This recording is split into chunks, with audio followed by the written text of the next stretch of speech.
Now hold up, I know you've seen about 5,000 different travel videos about souvenirs you have to have when you go to Japan, but have they withstood the test of time? I've been to Japan 10 times now, and I've done my fair share of shopping on all of those trips. These are my top 10 items that I can confidently recommend to you because they have been tried and tested over so long. These are items that I would unhesitatingly rebuy if I go back and I've run out, and they're genuinely items that I use in my day-to-day and I can attest to their quality. This Fujiko Pon Pon Pon powder is the GOAT of dry shampoos. I have been using this for probably close to 5 years now. I buy it every single time I go to Japan. It has to only be bought from Loft. You can't find this in Don Quijote or Matsumoto Kiyoshi or any of the normal pharmacies. I don't know what witchcraft is in here. It is the finest of white powders. It doesn't leave any kind of cast. I just need a little bit to dab onto my hair.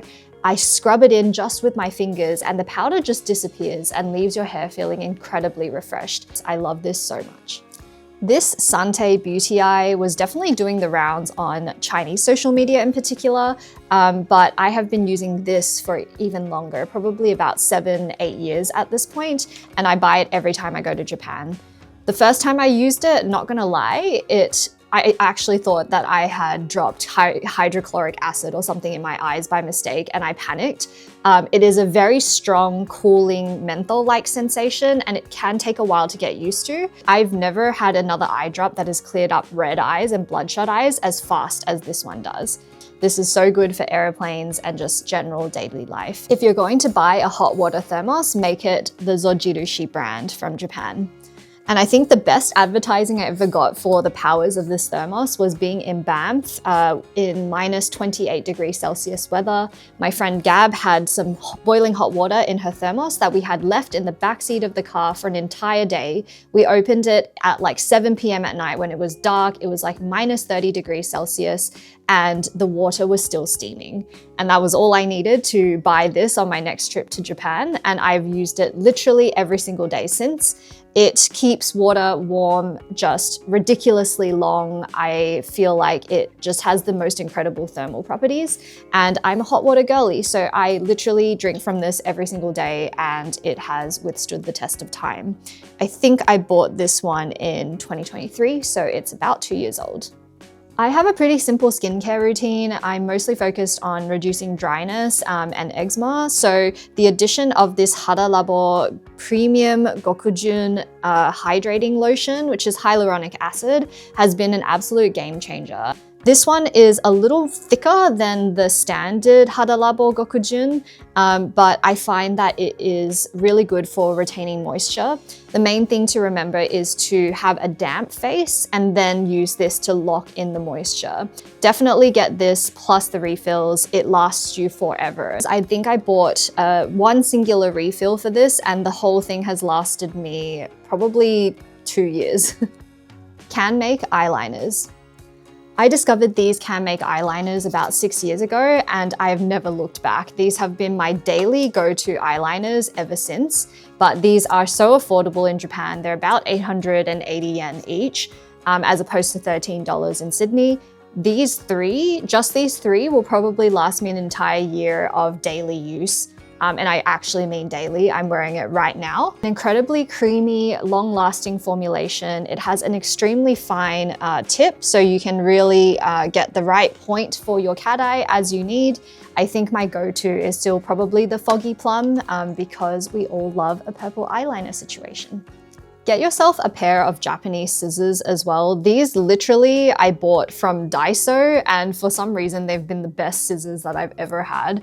These are just your average stationary scissors, but they have such a beautiful tapered point. They have a scissor cover protector and no complaints. I don't know, it just hits different to buy a Japanese scissors. So I bought myself a backup pair on my last trip as well, but I honestly have been using this pair of scissors for at least 2 or 3 years at this point, and it has no signs of slowing down or wearing out. So this is just in case I lose it, which I hope I will never do. I picked up this Family Mart No Frills power bank for probably less than 3,000 yen. I think it was about 2,400 at the time. I can't really remember. This was about 2.5 years ago, and this has accompanied me on every single international trip, concert, any time where I've had to use my phone multiple times. and it has just been such a reliable, no frills, simple and easy to use power bank ever since. So really great value for money. It's fairly lightweight and has USB-C and USB-A charging ports.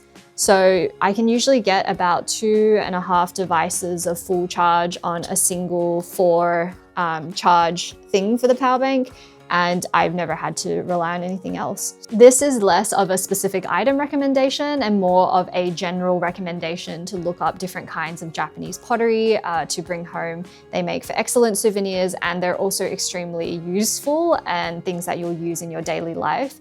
Of course, a lot of people love buying decorative teacups and matcha bowls and matcha cups, but these are the 3 that I use the most often on day-to-day life. This series of Japanese teacup, which have a bunch of different licensing agreements with different franchises. So I bought this Totoro one at the Ghibli Donguri Museum, and it was only about 1,800 yen, so very, very affordable for the quality it is. It is so has a decent solid weight to it. It has a beautiful textured glaze on these designs, and it is just the most adorable cup. This is my everyday cup. I've used this non-stop for the last 2 years. And it is just, I love this so much. Look how many fat Totoros there are.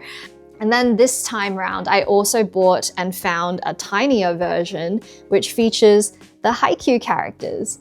So I think I bought this in the Shonen Jump store in Shibuya. And again, smaller size compared to my Totoro one, but I use these extraordinarily often, and they just give me so much joy to look at every single time. These are beautiful little teacups that I bought from the Saga Prefecture in Kyushu, which is an area famous for different kinds of ceramics. I just found the glaze on these so uniquely beautiful. This one is probably more distinctive of the area and town that we went to. And finally, I was always on a hunt for a mug that was a bowl, kind of a bowl, and a really healthy size for prompting me to drink more water. So this one I bought from a potter in Tokyo. It has a lovely little lip as well, but I highly recommend cups that double as mugs, that double as bowls, because they're just a great size, and I love these a lot. I am a cereal snack enjoyer and a konbini enthusiast, so I will always go there and try out some new snack or another on multiple trips just to see what there is out there. But in this mini segment, I'm going to run through the top 6 things that I will always get at some point in my Japan visit from one konbini or another, because they have literally withstood the test of 10 trips to Japan. Number 1 is sofuru. I am not a general yogurt enjoyer, but the texture of sofuru is so different from your regular yogurt. It's light, it feels like it goes down really easy. It's almost like a solidified version of Yakult more than your typical Western yogurt, and it's a great source of some probiotics while you're on your travels. Number 2 is Calbee's Jagariko, specifically the salad flavor. This is just your go-to snack if you're craving something savory, something crunchy, basically a potato chip, but way more elevated.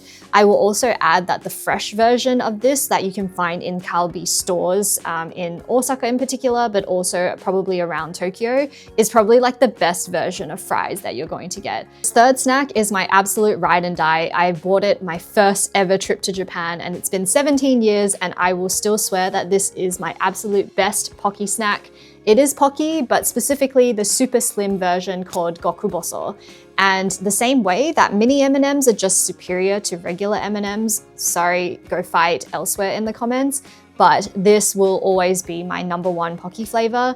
It is generous, it's Moorish. I love eating this just when we're in transit.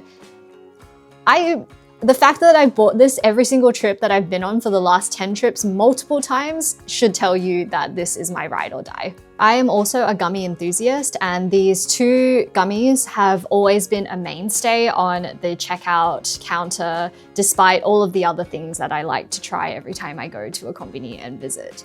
The first is the UHA Kogumi, which are essentially mini gummies of varying flavors. Again, I don't know what it is about mini items, they just hit different for me, and I really love buying a whole packet of these. They also feel like they last quite a bit longer than all of the other gummy packets in Japan. So highly recommend you check those out. The second one is pretty cliche, but it is the puree gummies that you will see pretty much every single recommendation and every single shopping haul from Japan. I can attest they are really good. I think texturally and flavor-wise, they're just solid. They're covered in a sour powder and then peters out into a much more mellow, sweet gummy flavor. I think they're a lot more substantial than some of the gummies out there, and my favorite flavors are probably the muscat and the peach. This next one I've actually not seen anyone talk about, but it is my underrated fave every time I go.